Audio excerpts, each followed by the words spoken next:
My name is Chuck DeVore, and I'm a lieutenant colonel in the U.S. Army Reserve. And I want you to join with me in saying the following: Free Gilad Shalit! Free Gilad Shalit! Free Gilad Shalit! Free Gilad Shalit!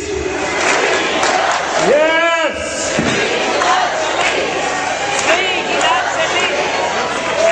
We gather here to support Israel because we support America. We know from hard experience that Israel's enemies are America's enemies.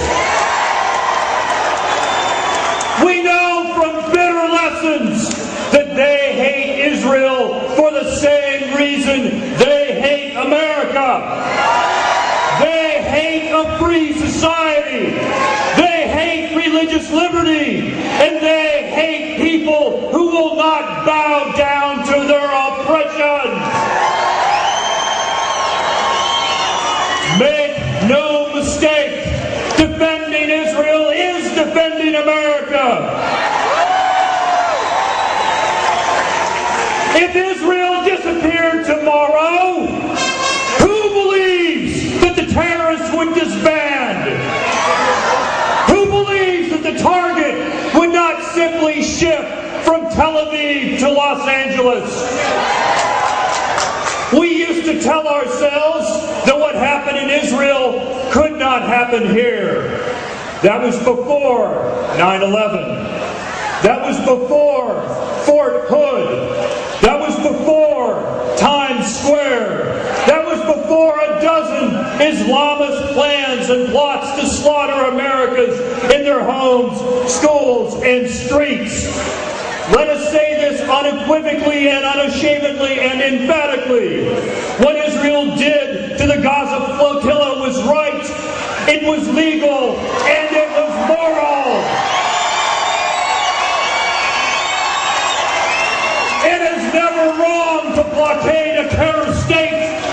It is never wrong to defend your existence. It is never wrong to starve a movement that thinks the Holocaust was simply a good start.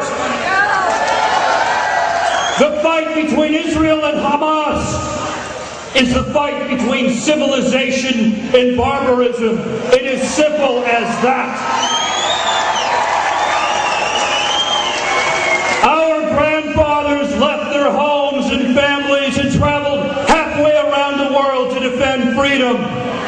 And it was on this day, 66 years ago, that they landed at Normandy Beach in their righteous quest to destroy the Third Reich. If this generation of Americans does not fight Islamists who seek to complete the Third Reich's work, we dishonor the memory and sacrifice of our grandfathers. But I know that Americans love liberty, and that our contempt towards tyrants burns bright. That is why our very identity as Americans compels us to stand with Israel and against Israel's enemies. America stands against Israel's enemies for the same reason it stood against Nazism and fascism and communism. I say clearly that the enemies of Israel are just as genocidal, just as tyrannical, and just as savage as those defeated movements. The defenders of the Gaza flotilla say it was a humanitarian mission. They say they were peace activists. They lie. What humanitarian mission opened sea lanes to terrorists, to Hamas? What peace activists lynch Israeli soldiers? What humanitarian mission refuses to cooperate with lawful authorities? What peace activists chant about Muhammad's massacre of a Jewish tribe? The Gaza flotilla was not about peace. It was about war. It was about establishing a supply route to Hamas. It was about supporting the eradication of the Jewish state. It was about seeking and getting combat with young Israeli men who earnestly desire peace. The Gaza Flotilla is, in short, the greatest international fraud since the plight of the Sudeten Germans.